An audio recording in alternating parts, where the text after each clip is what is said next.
Okay ကျွန်တော်တို့ content writer တယောက်အနေနဲ့ဒီလစာရတယ်ဆိုတဲ့အပေါ်မှာပေါ့နော်ဒီကျွန်တော်တို့က main လုပ်နေတဲ့ income ရှိတယ်ကျွန်တော်တို့ဒီအဓိကဥမာကိုက agency မှာဖြစ်ဖြစ် corporate မှာဖြစ်ဖြစ်လုပ်နေတဲ့အလုပ်တစ်ခုရှိတယ်ပေါ့နော်ကျွန်တော်တို့အဲ့လိုအလုပ်ရှိတယ်နောက်ပြန် freelance တွေလည်းတချို့တွေဆိုရင်လုပ်တာရှိတယ်အဲ့တော့ဒီလိုအလုပ်တွေလုပ်ပြီးတော့တစ်လ30 30ရှာဖို့ဘာတွေလိုမလဲပေါ့ကိုကဘာတွေတိထားဖို့လိုမလဲဘာတွေကကိုယ့်အတွက်အရေးကြီးလဲပေါ့နော်အဲ့ဒါမျိုးကကျွန်တော်တို့အတွက်ဒီခေတ်မှာဒီပြောစရာတော့ပဲဖြစ်လာတယ်ဘာဖြစ်လို့ဆိုတော့ကျွန်တော်တို့ဒီ content writing နဲ့ပဲတဲ့ကိုကျွန်တော်တို့ဒီစိတ်ဝင်စားတဲ့လူငယ်တွေအများကြီးရောက်လာတယ်ဒီ content writing နဲ့ပဲတော့ပြောင်းလာတဲ့လူတွေအများကြီးရှိတယ် digital marketing နဲ့ပါတွဲပြီးလုပ်လာတဲ့လူတွေရှိတယ်ပေါ့နော်အဲ့တော့အဲ့ဒီညရင်ဒီကျွန်တော်တို့ကဟာ content writing နဲ့တစ်လ30 30ရှာနေတာပဲဘယ်လိုရှာကြမလဲပေါ့နော်အဲ့တော့အဲ့ဒါမျိုးတွေကိုကျွန်တော်တို့ဒီပြောတဲ့လူတွေအများကြီးရှိလာတယ်နောက်ဒါတွေစိတ်ဝင်စားတဲ့လူတွေရှိလာတယ်ပေါ့နော်အဲ့တော့ကျွန်တော်ကဒီဗီဒီယိုမှာဒီ content writing နဲ့တစ်လ30 30ရှာဖို့ပေါ့နော်ဘာတွေလိုမလဲကျွန်တော်တို့ဘာတွေအဓိကအရေးကြီးလဲနောက်ဘယ်လိုလုပ်ရင်ဖြစ်နိုင်လဲဆိုတော့ကျွန်တော် guideline လေးပေးသွားမယ်ကျွန်တော်ပြောတာလိုက်လို့ဖြစ်ဖို့ကတော့အဲ့လို100%ကျွန်တော်လည်းဒါအမခံဘူးဒါဘာဖြစ်လို့လဲဆိုတော့ကိုယ့်ရဲ့ကြိုးစားအထောက်မှုကလည်းအရေးကြီးတယ်ပေါ့နော်ကိုကမကြိုးစားဘဲနဲ့ဒီကျွန်တော်ပြောတာပဲနားထောင်ပြီးတော့လုပ်တာပဲဖြစ်ဖြစ်ဒါမှမဟုတ်တခြားလူကရနေလို့ကိုကလိုက်လို့ကြည့်တာပဲဖြစ်ဖြစ်ကိုယ့်ရဲ့ကြိုးစားအထောက်မှုမရှိဘူးကိုယ့်ရဲ့ဒီလုံနိုင်စွမ်းကလည်းအကန့်အသတ်ရှိတယ်ကိုကလုပ်တဲ့အချိန်မှာလည်းဒီပေါ့နော်ကျွန်တော်တို့ဒီ discipline မဖြစ်ဘူးစီကံ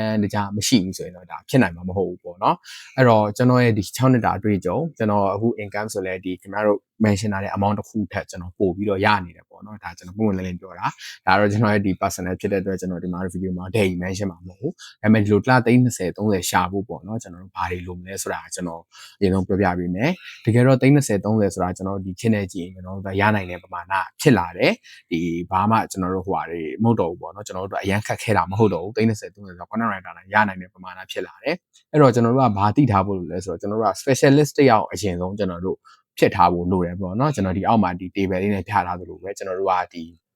specialist တယောက်ကိုယ်တိုင်ဖြစ်နေဖို့အရေးကြီးတယ်အဲ့တော့ကျွန်တော်တို့ကဘာဖြစ်လဲဆိုတော့ဒီကျွန်တော်ပုံမှန်ဆိုရင်ဒီ content writing service ပေးရဆို content writing group တွေမှာတွေ့လိမ့်မယ်ကျွန်တော်တို့ဒီ general writing ပုံစံနေပေါ့နော်အဲ့ဒါတွေကကျွန်တော်တို့မြန်မာနိုင်ငံမှာဆိုအရင် market မှာများတယ်ကျွန်တော်အောက်မှာထည့်ရတဲ့ပုံတိုင်းပဲပေါ့နော်ဒီပင်လယ်ထဲမှာရှိနေတဲ့ငါးတွေလိုပဲပေါ့နော်ကျွန်တော်တို့အများကြီးပဲဒီ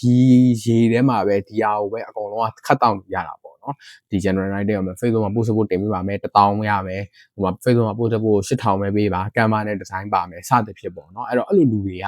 ရန်များနေတဲ့အချိန်မှာကျွန်တော်တို့က market ကအဲ့လိုတဖြည်းဖြည်းကျဲအကြီးဖြစ်လာပြီးတော့အပ်တဲ့လူနဲ့ဒီပေါ့နော် service ပေးတဲ့လူတွေကမမျှတာမျိုးဖြစ်လာတယ်ဒါမှမဟုတ်အဲ့လိုဒီကျွန်တော်တို့ဒန်းလူလိုမျိုးဖြစ်လာတယ်ပေါ့နော်ဖြစ်လာတဲ့အချိန်ကျဘာဖြစ်သွားလဲဆိုတော့ဈေးတွေကအဲ့လိုတစ်ဖက်က short ရတယ်ကျွန်တော်တို့မှာဟိုဘယ်လိုပြောမလဲကျွန်တော်တို့ဒီ balance သဘောတရားပဲပေါ့နော်ကျွန်တော်တို့တစ်ဖက်က short မှာပဲတစ်ဖက်ကကျွန်တော်တို့ပို့ပြီးတော့အခွင့်အရေးပေးတာတွေဘာတွေဖြစ်လာတယ်ပေါ့နော်အဲ့တော့ကျွန်တော်တို့ကဒီမှာအပ်တဲ့လူနဲ့ဝန်ဆောင်မှုပေးတဲ့လူကဒန်းလူလောက်ဖြစ်လာတဲ့အချိန်မှာကျွန်တော်တို့က service provider ဘက်ကကြတော့ဈေးကို short ရတယ်ပေါ့နော်အဲ့တော့မ short ဘူးဆိုရင်တို့ကဒါမဖြစ်နိုင်တော့ဘူးအဲ့တော့ကျွန်တော်တို့ကပုံမှန်ဆိုရင် content writing တပူ1000 2000 3000ရတာအနေတဖြည်းဖြည်း short ရင်နဲ့ကိုယ်ကအလုပ်လာအောင် short ရင်နဲ့1000ဖြစ်လာတယ်8000ဖြစ်လာတယ်တချို့တွေဆို9000တွေ3000တွေပေးတာတွေတော့ရှိလာတယ်ပေါ့နော်အဲ့တော့အဲ့လိုမျိုးတွေဖြစ်လာတယ်အဲ့ဒါဘာလဲဆိုတော့ဒီ general writing သမားတွေများလာတယ်ကိုယ်တိုင်ကလည်း general writing မဖြစ်အဲ့လိုမသိလိုက်ပဲပေါ့နော် general writing ဖြစ်နေလို့ပဲပေါ့နော်အဲ့တော့ကျွန်တော်တို့ကဒီ specialized writing ဘက်ကိုဟိုလူတွေကကူးပြောင်းမှုလိုတယ်အရေးကြီးတယ်ပေါ့နော်အဲ့တော့ specialized writing မှာဘာပါလဲဆိုတော့ကျွန်တော်တို့က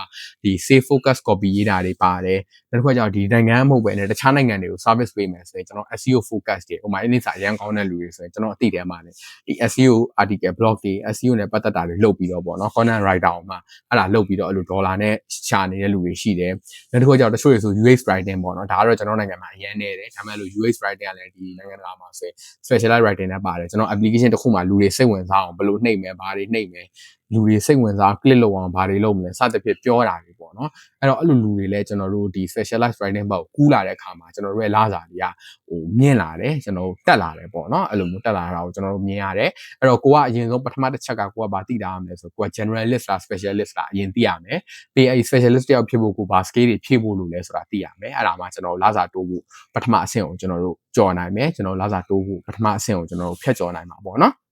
အဲ့တော့ကျွန်တော်တို့ကနောက်တစ်ခုကြောက်ပါလဲဆိုတော့ content writer လုပ်ပြီဆိုရင်ခင်ဗျာစာရေးရုံနဲ့မပြီးဘူးကျွန်တော်တို့3ခု scale 3ခုကျွန်တော်တို့မဖြစ်မနေရှိဖို့လိုတယ်ပေါ့နော်ကျွန်တော်ဒါအောင်မြင်မှုအတွက်အဓိက3ချက်လို့ကျွန်တော်ပြောရတယ်ပထမတစ်ခုက psychology နောက်တစ်ခုက mastery နောက်တစ်ခုက strategy ပေါ့နော် psychology ကဘာလဲဆိုတော့ကျွန်တော်တို့ကဒီ online ကနေတခါမှမမြင်ဘူးတဲ့လူတွေကိုကျွန်တော်တို့က ဘာလုပ်ပြီးရေးနေရတာဗျာဒီစာတွေကျွန်တော်တို့ရေးပြီးတော့သူတို့ကြော်ညာနေရတာအဲ့တော့ကျွန်တော်တို့ကဘာလုပ်ရမလဲဆိုတော့သူတို့ကဘလို့စိတ်နေစိတ်ထားရှိလဲဥပမာအင်ကြီးတစ်ထည်ဆိုလူတွေကဘလို့ပြောရင်ဝယ်ခြင်းလဲသူတို့ရဲ့ဝယ်ခြင်းတွေကိုဘလို့ဆွဲဆောင်ရမလဲအဲ့ဒါတွေကိုကျွန်တော်သိဖို့အရေးကြီးတယ်ပေါ့နော်အဲ့တော့ psychology ကအရေးကြီးတယ်အဲ့ဒါနဲ့ဆိုကျွန်တော်တို့တွဲဖက်ပြီးလေ့လာတင်တာ marketing psychology တွေကျွန်တော် marketing လုပ်တဲ့နည်းစနစ်တွေကိုကျွန်တော်တွဲဖက်ပြီးလေ့လာတင်တယ်နောက်တစ်ခုကျတော့ mastery ပေါ့နော်ကျွန်တော်ရေးသမျှစာတွေအကုန်လုံးကရွေချက်ရှိနေရမယ်ပြတ်သားနေရမယ်ဝေရောဝရှိနေဖို့မလိုဘူးပေါ့နော်ကျွန်တော် CTA တစ်ခုပေးမယ်ဆိုအဲ့ CTA ကိုပြတ်ပြတ်သားသားပေးနိုင်တယ်အဲ့လိုမျိုးပဲဖုန်းလေးဆက်လိုက်စေနာလား message လေးပို့လိုက်စေချင်တာလားစသဖြင့်ကျွန်တော်တို့ဖြစ်နေလို့မရဘူးပေါ့နော်ကျွန်တော်ပြတ်ပြတ်သားသားကျွန်တော်တို့ရေးသမျှရွေချက်ပြတ်သားနေရမယ်ရွေချက်ရှိနေရမယ်ပေါ့နော်နောက်တစ်ခုကျတော့ strategy ကျွန်တော်တို့ကဒီဘာလဲဆိုတော့ content ဘယ်လိုကျွန်တော်တို့တလားလာတယ် content ကလနာထုတ်ပေးလိုက်တယ် content ကလနာထုတ်ပေးတာမျိုးမဟုတ်ဘဲနဲ့ကိုက client ကိုမတောင်းရင်တော့ကို client ဒီဟာ request မလုပ်ရင်တော့ကိုမှဒီ content plan ဘယ်လို strategy ကြောင့်ဘာကြောင့်ထုတ်ထားတာပါဘယ်အတွက်ဘယ် customer journey ရဲ့ဘယ် state အတွက်ထုတ်ထားပါဆိုတော့ဒီ strategy ကတော့ကိုမှရှိနေရမယ်ကိုက present လုပ်နိုင်ရမယ်ပေါ့နော်အဲ့တော့ကျွန်တော်တို့က content calendar ထုတ်တာတဲ့ content strategy လည်းကျွန်တော်ဆွဲနိုင်ရမယ်ဒီအောင်မြင်မှုတွေအဓိကသုံးကြရတယ်ကျွန်တော်လာစာတိုးဖို့နေရာမှာအရန်ကိုအရေးကြီးပါတယ်နောက်တစ်ခုကျတော့ high income ဖြစ်စေမဲ့ technical skill ဒါကလည်းကျွန်တော်လာစာတိုးဖို့ပေါ့နော်အရေးကြီးတဲ့အချက်တွေကတစ်ခုပဲအဲ့ဒီမှာဆိုကျွန်တော်တို့ကဘာလဲဆိုတော့ကျွန်တော်တို့ဒီ advanced research skill အရင်တော့ဆိုကျွန်တော်တို့ကဒီ research လုပ်မယ်ဆိုရင် tab တွေအများကြီးဖွင့်ပြီးကျွန်တော်တို့စာတွေအရှည်ကြီးတွေဖတ်ရတယ် recap တွေလုပ်ရတယ် note တွေချရေးရတယ်အခုကျတော့ AI နဲ့ကျွန်တော်တို့အရန်လွယ်သွားပြီပေါ့နော်အရန်လွယ်သွားပြီကျွန်တော်တို့အဲ့တော့ဒီဟာအပေါ်ရမှုပဲဒီ topic တစ်ခုကိုနိုင်ဆိုင်ဆိုင်လေ့လာနိုင်ရမယ် AI ကိုကောင်းကောင်းသုံးတတ်ရမယ်နောက်တစ်ခုကတော့ဒါကကျွန်တော် mandatory မဟုတ်ဘူးပေါ့နော်အရေးကြီးတာမဟုတ်ဘူး optional ပဲကျွန်တော်ဒီ application တွေ website တွေမှာဘယ်လိုစာရေးရလဲသိထားတယ်လူတွေဘယ်လိုဆက်ဆောင်ရလဲသိထားရင်ကောင်းတယ်နောက်တစ်ခုကျတော့ကျွန်တော်ပုံမှန် mention လုပ်ခဲ့တယ်လို့မျိုးပဲပေါ့နော် AI to proficiency ကျွန်တော်တို့ရှိရင်ကောင်းတယ်ဒီရှိရင်ကောင်းတယ်ဆိုတာမရှိမဖြစ်ရှိထားမှာပေါ့နော်အဲ့ဒါမှပဲကျွန်တော်တို့ကဒီခေတ်မှာ survive ဖြစ်ဖို့သွားဖြစ်တယ်နောက်တစ်ခုကျတော့ကျွန်တော် English ကလည်းကောင်းရမယ်ပေါ့နော် English မကောင်းရင်တော့ဒီ online မှာရတဲ့များ resource တွေဘယ်လိုမှဖတ်နိုင်မှာမဟုတ်ဘူးအဲ့တော့ဒီ English စာလည်းကျွန်တော်တို့ကောင်းဖို့အရေးကြီးတယ်ပေါ့နော်အဲ့ဒီ skill တွေကိုကျွန်တော်တို့ဒီလိုအပ်တယ်နောက်တစ်ခုကကြောက်ကျွန်တော်တို့ပတ်စံတောင်းတဲ့ပုံစံပေါ့နော်ပတ်စံတောင်းတဲ့ပုံစံကျွန်တော်ပတ်စံဘယ်လိုတောင်းမလဲဆိုတော့ကိုက content တစ်ပုဒ်ကိုဥပမာ2000သတ်မှတ်လိုက်ပြီဆိုပါလို့ကိုယ့်ရဲ့ content တစ်ပုဒ်က2000တန်တယ်ကိုယ့်ရဲ့ content တစ်ပုဒ်က2000ကျွန်တော်တို့ဒီဟိုဖြစ်တယ်ပေါ့နော် watch ဖြစ်တယ်လို့သတ်မှတ်လိုက်ပြီဆိုရင်ကျွန်တော်တို့က social post ဆိုရင်ကျွန်တော်တို့ဥပမာ2000တစ်ပုဒ်2000နှစ်ပုဒ်ဒူလာတစ်ပုဒ်2000ဒီတငယ်ချင်းကြီးပါကြီးဆိုပြီးကျွန်တော် short ပေးတာမျိုးမလုပ်ဘဲနဲ့တစ်ပုဒ်2000ကျွန်တော်တို့အပ်ရမယ် blog post ဆိုရင်ကျွန်တော်တို့ကတစ်ပုဒ်6000အဲ့လိုမျိုးကျွန်တော်6000ဆိုပြီးကျွန်တော်တို့တောင်းရမယ်နောက်တစ်ခုက sale landing page ပဲဆိုတာဆိုကျွန်တော်တို့မှဒီ website landing page တစ်ခုရောင်းမယ်အဲ့ဒီမှာကျွန်တော် product တွေကိုထည့်ပြီးလုပ်မယ်ကျွန်တော်လူတွေကိုဝယ်လောင်းဆွဲဆောင်မယ်ဆိုရင်ကျွန်တော်2000ရဲ့8စ36000ကျွန်တော်တို့တောင်းလို့ရတယ်သူတို့တောင်းတင်တယ်နောက် monthly retainer ပေါ့ဒါကြောင့်ကျွန်တော်တို့ content ဥမာတစ်လကိုတစ်ခါအပ်တယ်ကျွန်တော် content ဒီတစ်လကိုဥမာဘယ်နှပုတ်ဆိုပြီးအပ်တယ်ဆိုရင်ကျွန်တော်2000ရဲ့15စအဲ့လိုမျိုးပေါ့နော်ဒီ formula လေးနဲ့ကျွန်တော်တို့တောင်းမယ်ဆိုရင်ကျွန်တော်တို့ရဲ့ဒီ income တွေက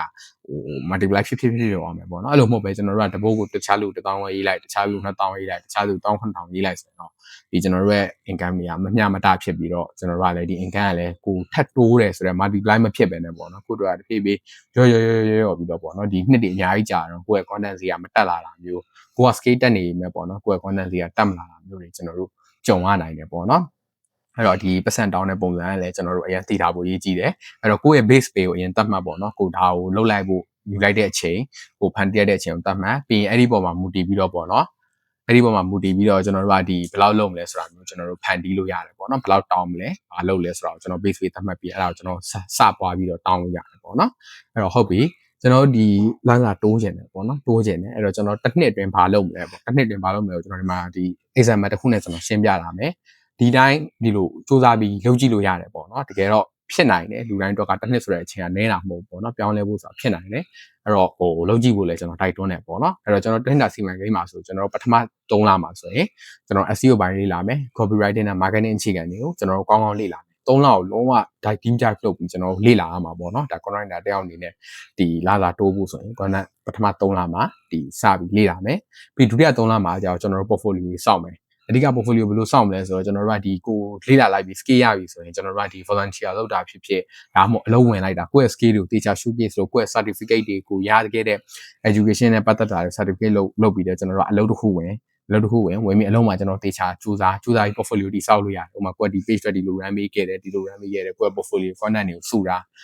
ကိုလုပ်ခဲ့သမျှကိုချရေးတာအဲ့လိုမျိုးလုပ်ထားလို့ရတယ်ပြီးနောက်ဆုံးနံပါတ်3ကတော့ goal authority ပေါ့နော်ကျွန်တော်တစ်နှစ်ကြော်သွားပြီကိုကအလုပ်လုပ်တာ experience တစ်နှစ်ကြော်သွားပြီဆိုရင်ကျွန်တော်ဒီ client အနေနဲ့စချိန်လို့ရပြီ freelance client အနေနဲ့စချိန်လို့ရပြီ freelance client အနေနဲ့ကျွန်တော်တို့အလုပ်လုပ်ကြည့်လို့ရပြီပေါ့နော်အဲ့လိုမဟုတ်ဘဲနဲ့ကျွန်တော်တို့ကဒီຢာထဲမှာပဲပတ်လက်ရိုက်နေမယ်လေ့လာတာနဲ့ပဲဟိုဖြစ်နေမယ်ဆိုရင်တော့ကျွန်တော်တို့ဒီလာတိုးဖို့ဆိုတာမဖြစ်နိုင်ဘူးပေါ့နော်မဖြစ်နိုင်ဘူးဖြစ်နိုင်မှုလည်းခက်တယ်အဲ့တော့ကိုယ် time frame လေးတွေတတ်မှတ်ချပြီးတော့ကိုယ်တစ်နှစ်အတွင်းမှာဘာလုပ်မယ်ဆိုပြီးလုပ်ရတယ်ဆိုရင်တော့ကျွန်တော်တို့ကဒီဟိုပါပေါ့နော်ဒီတစ်နှစ်ကြော်လာတဲ့အခါမှာကိုယ့်ရဲ့ skill တွေတည်တည်တာပြောင်းလာမယ်ကိုယ့်ရဲ့ဒီဝင်ရလည်းတည်တည်တာပြောင်းလာတော့ကျွန်တော်တို့မြင်ရလိမ့်မယ်ပေါ့နော်အဲ့တော့ဒါနဲ့ပတ်သက်ပြီးတော့ကျွန်တော်ဒီ video မှာတော့ဒီ30 30ဆိုတာကျွန်တော်တို့ဒီတိုင်းလူငယ်အတွက်အိမ်မမဟုတ်ဘူးပေါ့နော်ဒါတကယ်ဖြစ်နိုင်တယ်အဲ့တော့စူးစမ်းဖို့လိုတယ် skill တွေတေချာဖြည့်ဖို့လိုတယ်နောက်တစ်ခုကတော့ကျွန်တော်တို့ဒီစလုပ်ဖို့ပဲပေါ့နော်တစ်ခုဆိုစလုပ်ဖို့ပဲကျွန်တော်တို့ဒီ video ရိုက်နေရဆိုတော့ YouTube video ရိုက်နေဆိုတော့ကျွန်တော်တို့ဒီနောက် background ဆိုလည်းအရင်အဆင်မပြေဘူးကျွန်တော်တို့ဒီကွန်ပျူတာဆိုလည်းကျွန်တော်ရှိတဲ့ဟာနဲ့ပဲလုပ်နေတာပေါ့နော်ဒါပေမဲ့ကျွန်တော်ရှိတဲ့ဟာနဲ့ပဲကျွန်တော်စတယ်ကျွန်တော်အချိန်ရအောင်ကျွန်တော်ပေါ့နော်ဒီစကားပြောတတ်အောင်အချိန်ရအောင်ကျွန်တော်တောက်လျှောက်ကို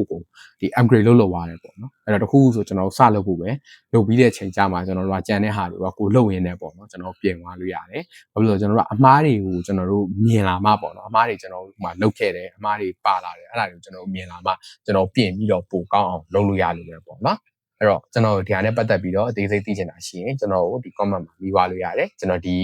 framework လေးကိုလည်းကျွန်တော်ဒီ YouTube description မှာထည့်ပေးထားပါမယ်ကျေးဇူးတင်ပါတယ်